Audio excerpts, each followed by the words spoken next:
میرا آپ سے یہ سوال ہے کہ ہمزاد کیا ہے اور ہمزاد کی حقیقت کیا ہے؟ پہلے تو یہ جان لیجئے کہ ہمزاد ایک قسم کا شیطان ہے، جن ہے۔ جب بھی انسان کے ہاں کسی بچے کی ولادت ہوتی ہے تو اس کے ساتھ ایک فرشتہ اور ایک جن بھی پیدا ہوتا ہے۔ اسی جن کو فارسی میں ہمزاد اور عربی میں وسواس کہتے ہیں۔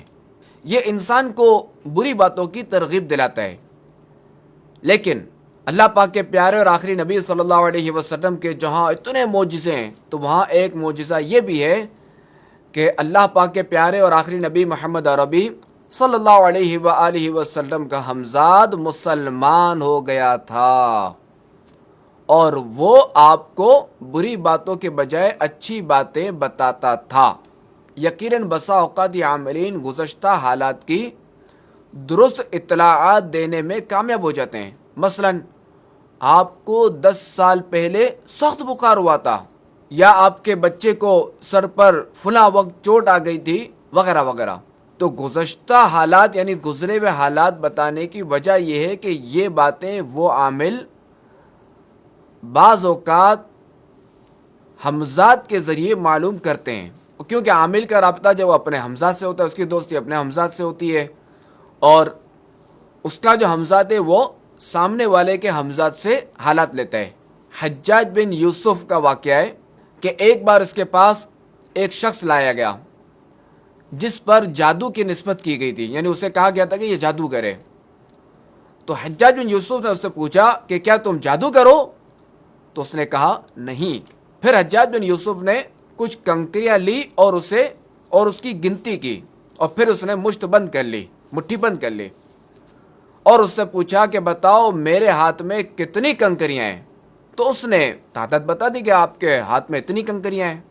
تو حجاج نے ان کنکریوں کو پھینک دیا، اور پھر جو ہے وہ اس نے دوسری مٹھی بھری، اور اس مٹھی میں جو کنکریاں تھی ان کو گنا نہیں، اور بغیر گنے جو اس مٹھی کو اس نے بند کر دیا، اور پھر پوچھا کہ یہ بتاؤ کہ اب میرے اس ہاتھ میں کتنی کنکریاں ہیں؟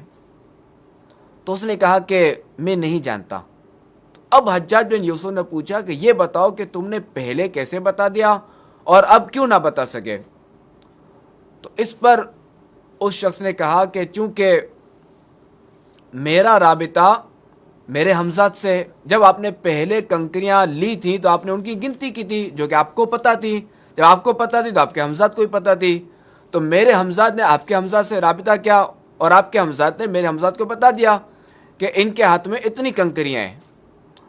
تو جب اس نے مجھے بتایا تو میں نے آپ کو بتا دیا۔ اب چونکہ آپ نے جو دوسرے ہاتھ میں کنکریاں اٹھائیں تو اس کو آپ نے گنتی نہیں کی، آپ نے نہیں گنا، آپ کو بھی نہیں پتا تھا۔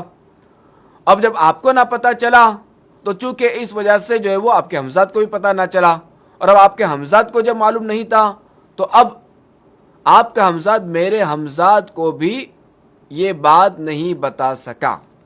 تو ناظرین، یہ جو ایسے عاملین ہوتے ہیں نا، ایسے جو بابا ہوتے ہیں، ان سے اپنے آپ کو بچا کے رکھیں، ان سے دور رہیں، کہ اسی میں عافیت ہے کہ نماز یہ ایک وقت کی نہیں پڑھتے، رمضان کے روزے یہ نہیں رکھتے، اور پچھلی پرانی باتیں جو نا یہ شیطانوں کے ذریعے بتا دیتے ہیں۔ تو یہ ظاہر ہے کہ یہ کوئی پہنچے ہوئے تو نہیں ہے، یہ کوئی کمال کی بات تو نہیں، پہنچے ہوئے تو نہیں ہے، ہاں ایک جگہ پہنچے ہوئے شیطان کے پاس۔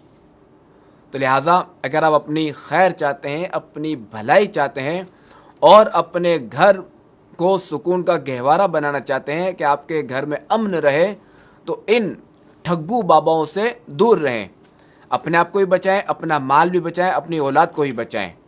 کہ ورنہ ہوتا یہ ہے کہ ان باباؤں کے چکر میں جو ہے نا وہ مال بھی برباد ہوتا ہے، وقت بھی برباد ہوتا ہے، بندہ خود بھی برباد ہوتا ہے، اور اس کا گھر بھی برباد ہوتا ہے کہ تمہارے وہ فلاں نے جادو کر رہے تھے تو فلاں نے یوں کر دیا، فلاں نے یوں کر دیا، فلاں نے یوں کر دیا، اور یہ بیچارہ کم علمی کی وجہ سے اس کے جال میں پھنس جاتا ہے اور بالکل زیرو ہو کر رہ جاتا ہے۔ اللہ ہمیں اپنے حفظ و امان میں رکھے، اور اللہ تعالی ہمیں ایسے لوگوں کے شر سے بچائے۔